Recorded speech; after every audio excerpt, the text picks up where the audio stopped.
pada dasarnya manusia sulit untuk disebut rapuh. Banyak yang tidak bisa menerimanya.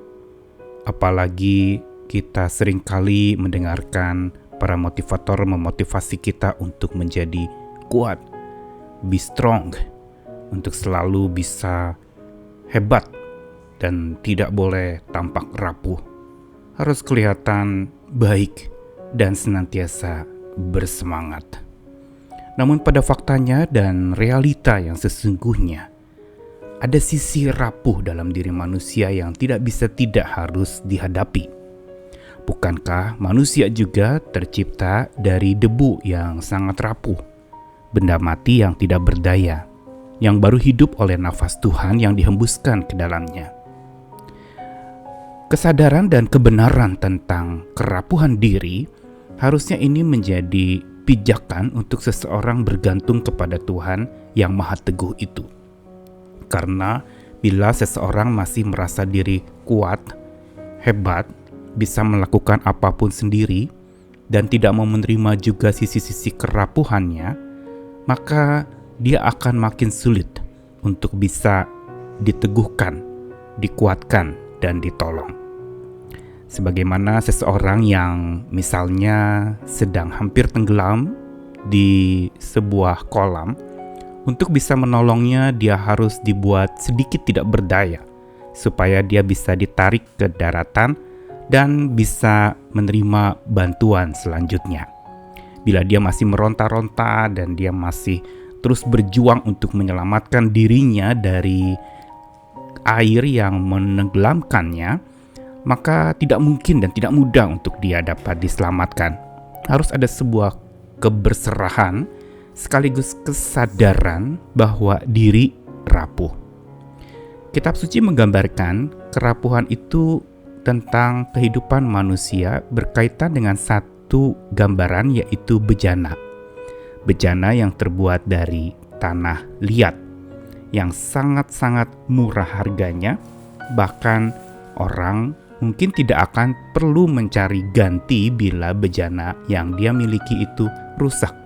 Saking murahnya, maka kebanyakan bejana memang tidak dihargai. Karena kualitasnya juga bejana yang terbuat dari tanah liat itu mudah pecah dan sangat ringkih serta luar biasa rapuhnya. Namun kita melihat dengan mata iman bahwa rapuh yang Tuhan taruhkan di dalam hidup kita, sesungguhnya itu kendaraan untuk keteguhan Tuhan akan makin nyata. Saya Nikolas Kurniawan menemani di dalam Sabda Tuhan yang akan menyapa lagi kali ini dari 2 ayat firman Tuhan. Pertama dari Yeremia 18 ayat 4, perumpamaan tentang penjunan atau tukang periuk yang membentuk bejana dari tanah liat. Apabila bejana yang sedang dibuatnya dari tanah liat di tangannya itu rusak, maka tukang periuk itu mengerjakannya kembali menjadi bejana lain menurut apa yang baik pada pemandangannya. Lalu dari surat Paulus kepada jemaat di Korintus yang kedua pasal 4 ayat yang ke-7. 2 Korintus 4 ayat 7, tetapi harta ini kami punyai dalam bejana tanah liat, supaya nyata bahwa kekuatan yang melimpah-limpah itu berasal dari Allah, bukan dari diri kami.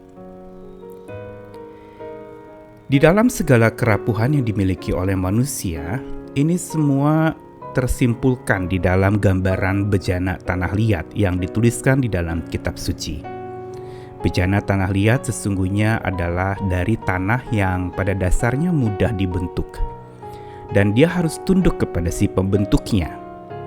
Dan untuk cara pembentukan yang dilakukan itu tentu saja perlu ada upaya dari si pembentuknya untuk supaya tanah liatnya itu menjadi lunak, mudah bisa dibentuk dengan baik dan sesuai dengan apa yang diinginkan oleh tangan penjunan atau tukang bejana itu.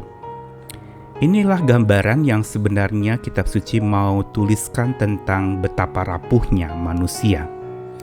Memang manusia itu terbuat dari tanah, dan gambaran bejana yang terbuat dari tanah seolah memang merepresentasikan akan keberadaan manusia.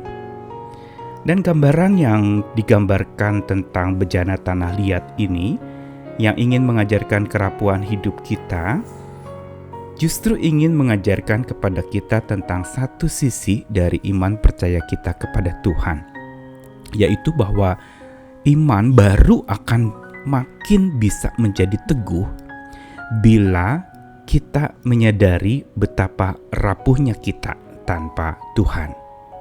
Dan menyadari bahwa diri rapuh inilah sebenarnya cikal bakal untuk seseorang bertobat. Bukankah kesadaran diri berdosa itu membawa orang kepada pertobatan, datang kepada Tuhan, mencari pertolongan dan keselamatan agar ia tidak terjerembab lebih jauh lagi. Dan titik-titik sulit dalam hidup kita seringkali justru Tuhan pakai untuk menunjukkan betapa rapuhnya manusia. Kerapuhan adalah kendaraan di mana Tuhan justru bisa menaikinya, atau sebagai alat di mana Tuhan bisa memakainya untuk supaya melalui kerapuhan, dan di dalam kerapuhan itulah peneguhan dari Tuhan dapat terlaksana dengan lebih baik. Peneguhan baru dapat terlaksana bila kerapuhan disadari dengan bijaksana. Ketika kita menyadari kerapuhan kita secara bijaksana, maka disitulah kita mau menyerahkan kerapuhan kita kepada Tuhan. Bukan menyerah kalah pada kerapuhan atau menangisi diri, mengasihani diri begitu rupa. Bukan pula ketika kita sadar akan rapuhnya diri dan kita mengumbar-ngumbar atau menceritakan tentang betapa kita butuh dikasihani atau ditolong oleh orang lain, memohon belas kasih dari orang lain. Tentu saja bukan itu. Tapi menyadari bahwa diri rapuh itu berarti betul-betul menyadari betapa hanya satu-satunya penolong hidup seseorang itu hanyalah Tuhan. Dan dialah yang akan sanggup untuk meneguhkan kita yang hidupnya rapuh ini, untuk supaya kita bisa menjadi pribadi-pribadi yang teguh. Masa-masa sekarang ini ketika bumi ini sedang dilanda oleh berbagai macam peristiwa-peristiwa, semua ingin membawa manusia, memimpin manusia kepada satu titik kerapuhannya. Satu titik kesadaran bahwa dirinya rapuh. Karena harusnya sebagai orang percaya kita menyadari rapuhku bejananya. Ada yang menarik dari kisah bejana di dalam kitab suci, yaitu itu bejana milik Tuhan. Yang berarti sekalipun rapuh dia dimiliki oleh Sang Maha Teguh. Sekalipun rapuh dan lemah dia dimiliki oleh Sang Maha Kuat dan dipegang, digenggam oleh tangan Sang Maha Kuat itu. Sekalipun rapuh, Tuhan tidak akan membiarkan dia hancur, luluh, dan lalu kemudian lebur, tidak bisa dibentuk lagi.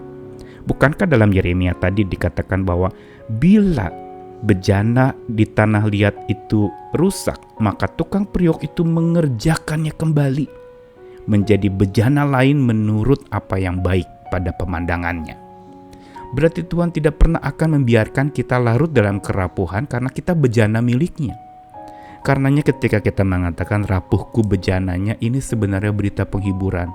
Memang kita seperti bejana yang rapuh, tapi kita bejana milik Tuhan, yang Tuhan akan bentuk sesuai dengan maunya Dia, bukan maunya kita, sesuai rencananya Dia dan bukan rencananya kita.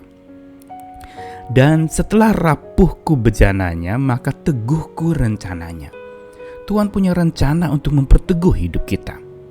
Tuhan tidak pernah akan membiarkan kita selalu hidup di dalam kerapuhan, menangisi kerapuhan, atau mungkin memohon belas-belas kasih dari orang lain atas kerapuhan kita. Tapi justru memakai kerapuhan itu sebagai sebuah kesadaran anak tangga untuk kita lalu mencapai puncak kemuliaan dengan dituntun oleh Tuhan. Hari ini marilah sadari bahwa kita bejana rapuh tetapi ada di tangan Tuhan. Dan rencana teguh Tuhan itu dapat terlaksana oleh tangan Tuhan.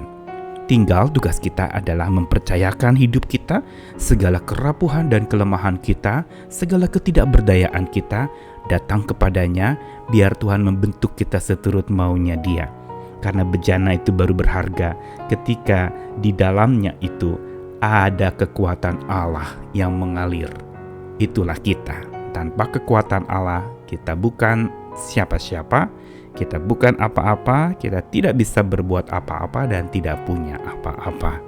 Sadari, rapuhmu bejana Tuhan, teguhmu rencana Tuhan. Amin.